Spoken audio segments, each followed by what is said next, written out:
चुनाव में एनडीए की जीत किसी चमत्कार से कम नहीं है। राजनीति के लिहाज से बिहार सबसे मुश्किल राज्यों में से एक है और इस राज्य में इतनी बड़ी सफलता किसी तरह का तुक्का नहीं बल्कि नतीजा है। बेहतर राजनीतिक प्लानिंग का बीजेपी के लिए अमित शाह की सियासी प्लानिंग ऐसी थी कि विपक्ष किसी भी उम्मीद से भी कम सीटों पर सिमट गया। आखिर कैसे अमित शाह ने बिहार की सियासत को उलट कर रख दिया? और अमित शाह है इस बार के हमारे न्यूज मेकर।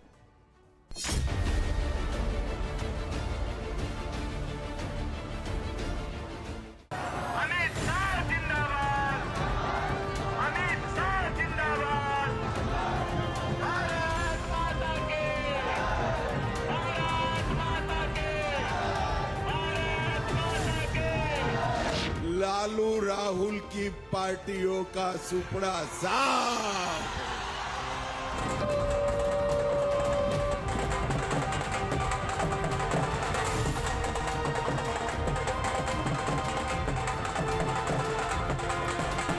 बिहार की जीविका दीदी फिर से जंगल राज नहीं लाने देगी। नहीं। नरेंद्र मोदी, नरेंद्र मोदी, मोदी, मोदी, मोदी जी का स्वागत अभिनंदन हो रहा है। नरेंद्र मोदी, मोदी, मोदी, मोदी, मोदी, मोदी, नरेंद्र मोदी, नरेंद्र मोदी।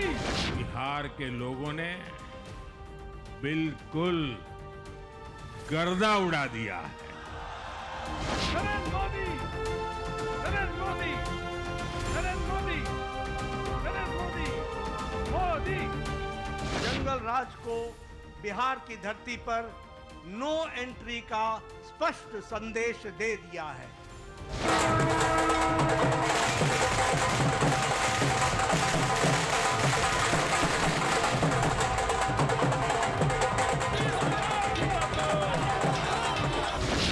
ये वो तस्वीरें हैं जिसकी उम्मीद बीजेपी कार्यकर्ता इस प्रचंड लहजे में नहीं कर रहे थे। जिस बिहार में एक एक सीट पर अलग अलग रणनीति बनती हो, जिस बिहार को लोकतंत्र का सबसे मुश्किल इम्तिहान माना जाता हो, उस बिहार चुनाव में करीब 90% सीटें जीत लेना कोई तुक्का नहीं। मोदी, मोदी, मोदी, मोदी, मोदी, मोदी, नरेंद्र मोदी, मोदी, मोदी, मोदी। बिहार चुनाव 2025, जहां समीकरण बिखरे हुए थे, जातीय गणित उलझा हुआ था और एनडीए के भीतर भी कई पर्दे थे। शाह जिंदाबाद, अमित शाह जिंदाबाद। लेकिन इसी राजनीतिक धुंध में शाह ने बनाया एक मिलिट्री ग्रेड मास्टर प्लान।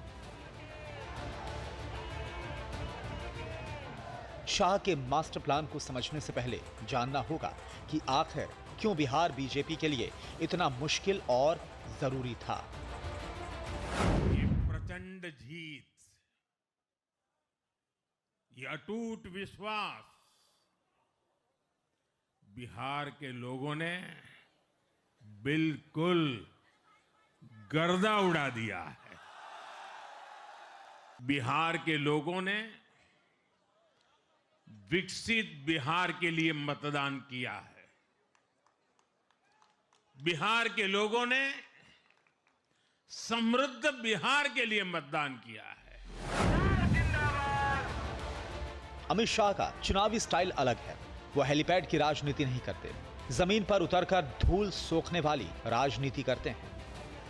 इसलिए जो दावा करते हैं वैसा हो भी जाता है। 14 नवंबर को काउंटिंग है, 11 नवंबर को चुनाव है। बेलसंड वालों, चुनाव का नतीजा जानना चाहते हो क्या? जानना है क्या? अरे जोर से बोलो, जानना है क्या? तो मेरी बात याद रखना, 14 नवंबर 8 बजे बैलेट बॉक्स खुलेंगे, मतपेटियां खुलेगी, 9 बजे मतगणना शुरू होगा और 1 बजते बजते लालू राहुल की पार्टियों का सुपड़ा साफ। बिहार में गठबंधन जोड़कर रखना किसी सर्जरी से कम नहीं। एनडीए में नीतीश की छवि थी तो नीतीश का विरोध कर चुके सम्राट चौधरी और चिराग पासवान। लेकिन शाह ने फ्रैक्शंस को फैक्टर्स में बदल दिया। एलजेपी का एंगल हो, जेडीयू की नाराजगी या छोटे दलों का वैचारिक द्वंद्व, शाह ने हर टकराव को एक एक करके निपटाया, हर बागी को समझाया, हर बगावत से निपटे। कोशिश थी कि बीजेपी के परंपरागत वोट और नेता जाने अनजाने किसी दूसरे उम्मीदवार को फायदा ना पहुंचा दे। एक एक करके बागी बैठते गए और बीजेपी का काम आसान होता गया। एनडीए के सामने चुनाव के लिए कई चुनौतियां थी और उनमें से एक था एंटी इनकम्बेंसी, यानी कि मौजूदा सरकार और विधायकों के खिलाफ एक नाराजगी जो होना स्वाभाविक है। लेकिन ये पहली बार नहीं था कि एंटी इनकम्बेंसी को प्रो इनकम्बेंसी में बदल दिया गया। मौजूदा सरकार को न सिर्फ रिपीट करना बल्कि प्रचंड बहुमत के साथ पहले से बेहतर आंकड़े लाना किसी भी मायने में आसान नहीं है। लेकिन कदम दर कदम अमित शाह ने इस लड़ाई को शख्सियत से उठाकर मुद्दों की लड़ाई बना दिया।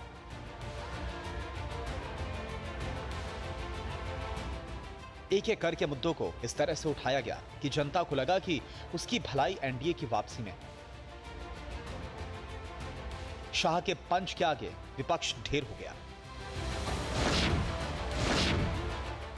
बिहार के चुनाव में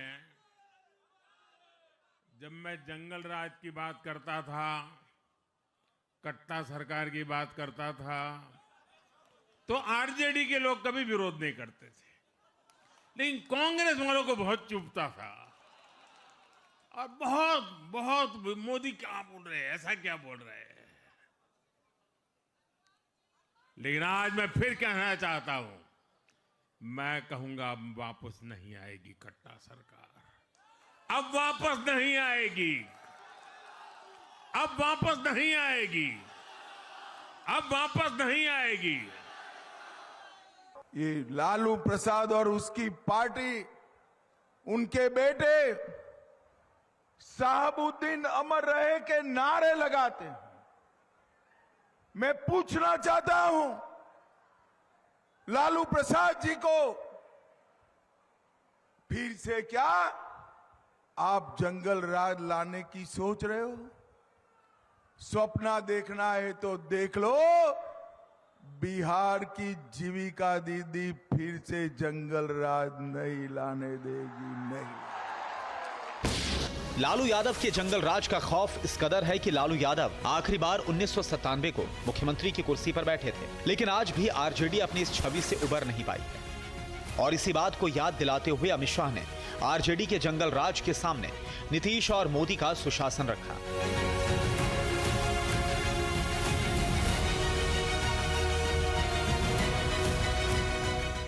यह चुनाव आदरणीय प्रधानमंत्री जी के नेतृत्व में बड़े स्पष्ट रूप से विकास बनाम जंगल राज के बीच था और लोगों ने विकास को जनादेश दिया, उस पर मोहर लगाई और विकास को आगे बढ़ाने का संदेश स्पष्ट बिहार की जनता ने दिया है। यह रोड मैप विकास का जो था, उसने जंगल राज को बिहार की धरती पर नो एंट्री का स्पष्ट संदेश दे दिया है। बिहार की जनता के सामने दो मॉडल रखे गए और जनता ने सुशासन मॉडल को ही चुना। यही वजह थी कि सिर्फ बीजेपी ही नहीं बल्कि जेडीयू ने भी अपनी टैली में इजाफा किया और इजाफा भी थोड़ा बहुत नहीं बल्कि करीब 50% सीटों का। बिहार की जनता को डबल इंजन की सरकार ही पसंद आई। प्रधानमंत्री नरेंद्र मोदी बीजेपी के सबसे बड़े चेहरे हैं, लेकिन पार्टी का सबसे बड़ा रणनीतिकार आज भी अमित शाह हैं। बिहार चुनाव बाकी पूरे देश के चुनावों से काफी अलग होता है, क्योंकि इसमें हर सीट के फैक्टर्स अलग हो सकते हैं और अमित शाह ने न सिर्फ अपनी बल्कि जेडीयू की स्ट्राइक रेट से भी ये साबित कर दिया है कि चुनावी राजनीति में उनकी पकड़ जनता की नब्ज पर है। हर पार्टी की तरह बीजेपी भी चुनाव की शुरुआत में बागियों से परेशान थी। छपरा, गोपालगंज, बरौली, अलीनगर ऐसी कई सीटों पर टिकट कटने से बीजेपी नेताओं की नाराजगी सामने आई। कुछ ने तो धमकी दी कि वो निर्दलीय ही चुनाव में उतर जाएंगे। खासतौर पर अलीनगर की सीट पर कई लोगों की निगाहें थी, क्योंकि यहां से मैदान में पहली बार उतर रही लोक गायिका मैथिली ठाकुर का भी स्थानीय बीजेपी नेता विरोध कर रहे थे। लेकिन एक एक करके सभी बागियों को न सिर्फ साधा गया बल्कि उन्हें पार्टी के काम में भी लगाया गया। नतीजा ये था कि बीजेपी ने न सिर्फ अपना नुकसान बचा लिया बल्कि बीजेपी की बगावत का फायदा उठाने की फिराक में बैठा विपक्ष भी खाली हाथ रह गया। गृह मंत्री अमित शाह जी ने, मेरी जहां तक जानकारी है कि पटना में जो उपलब्ध है उनको बुला करके बातचीत की, फोन पर बातचीत की, जिन क्षेत्रों में गए वहां जिनके ना उपलब्ध थे मुलाकात हो सकती थी कि अगर किसी के घर जाना हुआ तो स्वयं उसके घर भी गए और सबको ये समझाया गया कि सरकार बननी आवश्यक है और जिनको लगता है कि उनके साथ कुछ न्याय नहीं हुआ है तो आप सरकार बनने दीजिए, आपके साथ न्याय होगा, आपका ध्यान रखा जाएगा, सब मिलके काम करिए। बिहार की राजनीति में गठबंधन रेत पर बनी दीवार जैसा होता है, कब दरक जाए किसी को पता नहीं। लेकिन इस बार पूरा अभियान अमित शाह की सतर्क निगरानी में था। दिन में रैलियां, रात में गठबंधन प्रबंधन, बीजेपी, जेडीयू, एलजेपी और अन्य साथियों के बीच जरा सी गलतफहमी भी उभरी तो सीधे उसे निपटाया गया। कोई भी तनाव ब्रेकिंग न्यूज बनने से पहले ही बैठक की मेज पर शांत कर दिया गया, जिसका नतीजा यह हुआ कि शुरुआती झटकों के बाद एकदम ठोस, एकदम संयोजित एनडीए, जिसके सामने विपक्ष पूरे चुनाव में भटकी हुई फील्डिंग जैसा दिखा। एनडीए के कार्यकर्ताओं ने भी बूथ लेवल पर तालमेल का अद्भुत प्रदर्शन किया है।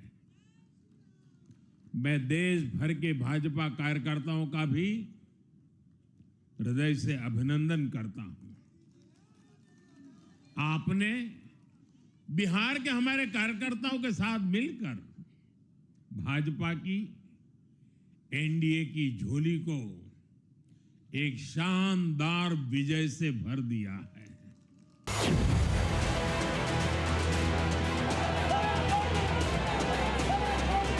पूरे भारत में बिहार की राजनीति को सबसे ज्यादा पेचीदा माना जाता है। कहा जाता है कि यहाँ के जातीय समीकरण को तोड़ना करीब करीब नामुमकिन है। शाह ने यह भी कर दिखाया। क्या सीमांचल हो, क्या मगध, क्या पिछड़ी जाति के इलाके, अगड़ी पिछड़ी जातियां अब बिहार में इतिहास की बात लग रही है। और प्रधानमंत्री मोदी ने खुद बताया कि जब विपक्ष मुस्लिम यादव को एकजुट कर रहा था, बीजेपी एक और MY समीकरण बना रही थी। बिहार में कुछ दलों ने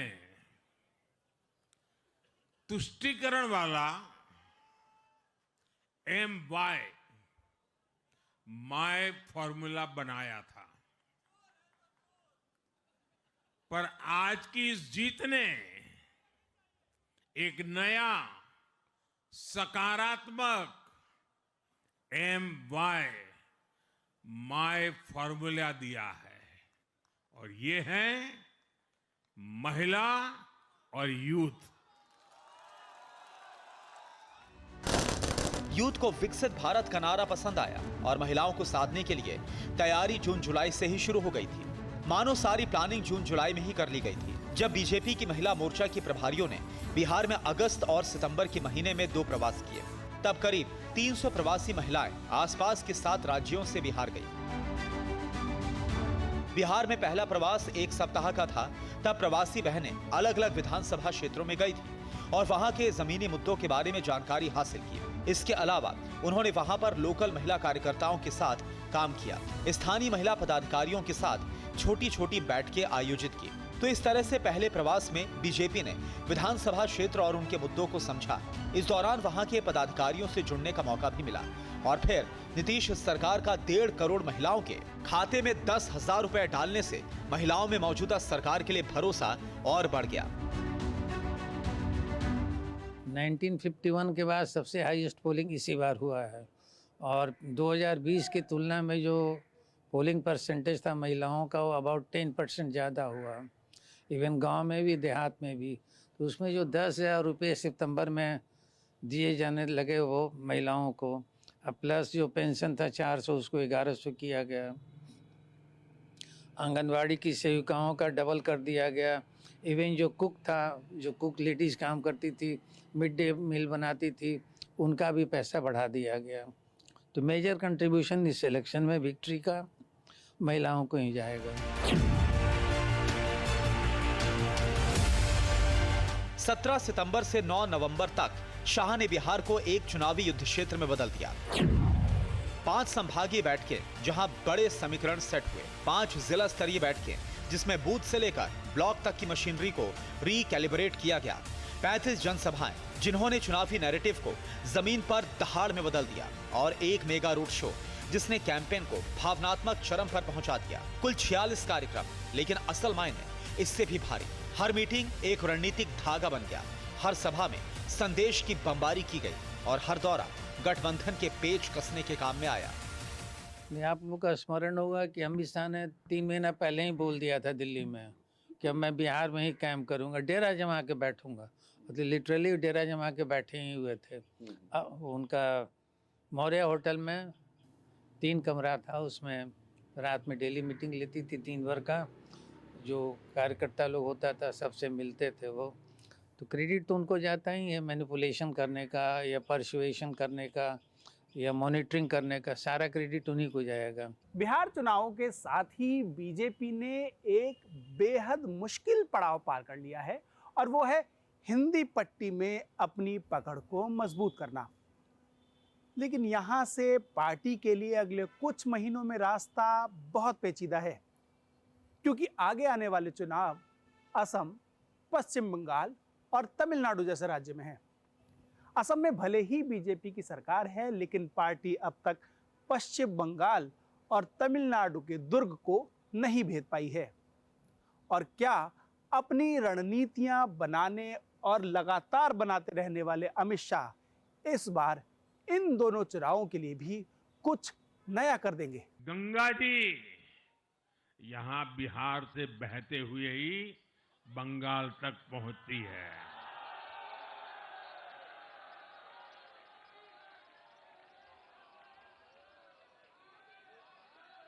बिहार ने बंगाल में भाजपा की विजय का रास्ता भी बना दिया है।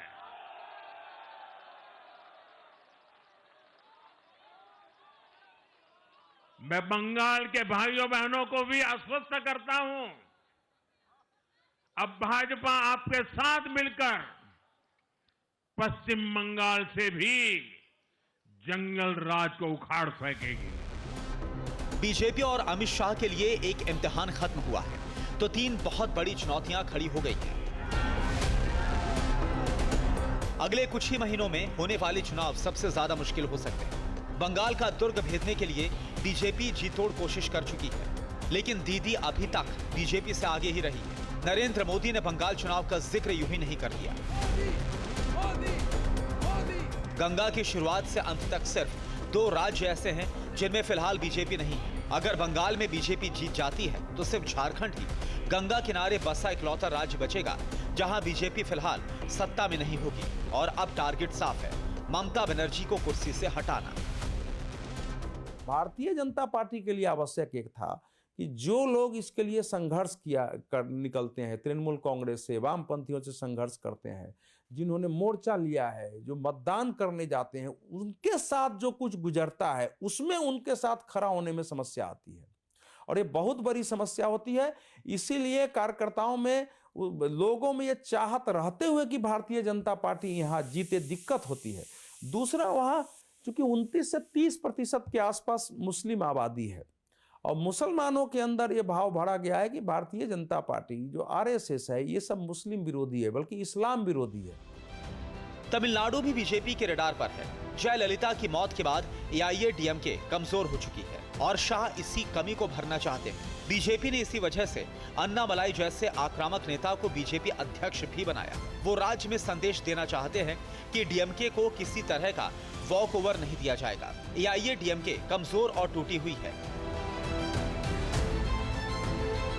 दूसरे नेताओं को भी उभरने में फिलहाल वक्त लगता दिख रहा है। बीजेपी तमिलनाडु के कई हिस्सों पर अपनी मौजूदगी दर्ज भी करवा चुकी है, तो ऐसे में राज्य उनकी पहुंच से दूर नहीं है।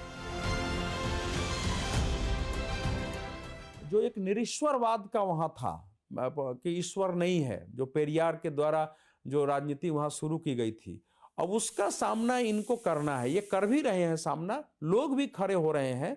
वहां 2 धारा की पॉलिटिक्स रही, उसमें एक धारा कमजोर हो गई है अन्ना द्रमुक की, तो इस कारण से एक धारा वहां सशक्त है। चूंकि भारतीय जनता पार्टी थोड़ी मजबूत हुई है, हिंदुत्व का भाव जगा है, इसीलिए वहां आपको सनातन के विरुद्ध और बाकी चीजें आ रही हैं। तो ये अभी एक संघर्ष का विषय है। मौजूदा वक्त में बीजेपी एक पैन इंडिया पार्टी बन गई है। भले ही उसकी सरकार हर राज्य में ना हो, लेकिन मौजूदगी जरूर है। वो अपनी हिंदी भाषी पहचान से भी आगे बढ़ चुकी है। वो पार्टी जिसे उत्तर भारत की पार्टी समझा जाता था, अब गैर हिंदी भाषी राज्यों में भी अपनी छाप छोड़ रही है। और इसकी सबसे बड़ी वजह है प्रधानमंत्री नरेंद्र मोदी की जनता में अपील और अमित शाह की राजनीतिक समझ। मौजूदा भारतीय राजनीतिक इतिहास में विचारधारा और कैडर दोनों को न सिर्फ साथ लेकर चलना, बल्कि विचारधारा को एग्जीक्यूट करना भी बेहद मुश्किल होता है, क्योंकि एक छोटी सी गलती भी इस कनेक्टेड दुनिया में पार्टी पर भारी पड़ सकती है। लेकिन अमित शाह न सिर्फ रणनीति बनाने, बल्कि लगातार उनमें सुधार करने के लिए भी जाने जाते हैं। और मौजूदा वक्त में किसी भी पार्टी के पास अमित शाह से बेहतर रणनीतिकार नहीं है।